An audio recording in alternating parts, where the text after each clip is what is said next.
Maintenant, vous savez c'est quoi une banque centrale, puis vous connaissez son rôle.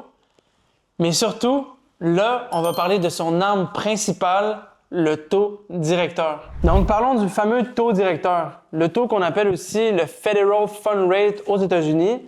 C'est essentiellement le prix de l'argent. C'est le taux auquel les banques commerciales s'empruntent de l'argent entre elles. Et ce taux est fixé par la Banque centrale. Et ce taux est extrêmement important à comprendre parce que ce taux-là, c'est la base de tous les autres taux dans l'économie. C'est le prix auquel les banques s'échangent de l'argent. Et quand le gros prix change, le taux de change qui est décidé par les banques centrales change, le prix au détail change aussi. Ces banques doivent se faire des marges de profit. Donc, tous les taux changent et le prix au détail aussi. Pour nous, à la consommation, le consommateur, ça change aussi. Je vais juste faire une analogie extrêmement simple. Imagine que l'argent, c'est de l'eau. La banque centrale, c'est le barrage. Le taux directeur, c'est la vanne du barrage. Si la banque centrale ouvre la vanne, ça veut dire que les taux sont faibles, il y a plein d'eau qui coule dans le village et tout le monde peut arroser son jardin facilement. Si elle ferme la valve, ça veut dire que les taux sont plus hauts, l'eau est plus rare et c'est plus difficile d'en avoir. Donc, je vais faire mon possible pour vulgariser l'effet domino que ça a sur ta vie. Quand la Banque centrale augmente le taux directeur, ton taux hypothécaire monte, surtout les taux variables. Ta maison coûte plus cher chaque mois.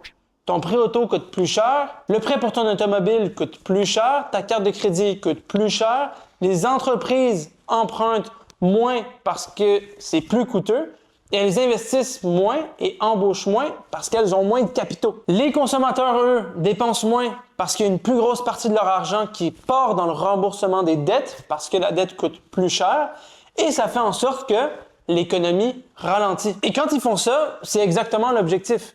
Refroidir une économie qui surchauffe.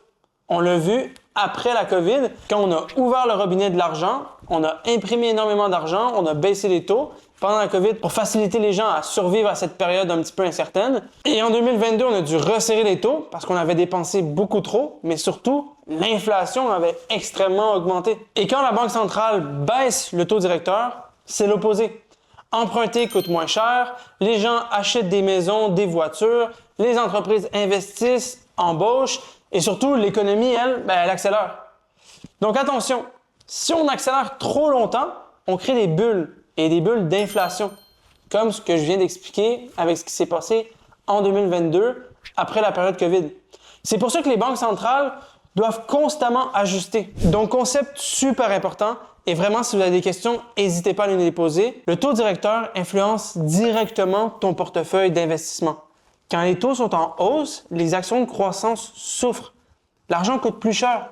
Les entreprises qui innovent, elles peuvent moins engager, elles peuvent moins investir. Et les obligations existantes, elles baissent. Et promis, on va y revenir pendant le module sur les obligations parce que c'est extrêmement important à comprendre. Et inversement, quand les taux baissent, c'est les actions qui montent. Parce que c'est plus facile d'innover. On a plus de capitaux. Et c'est là que les obligations, elles, prennent de la valeur.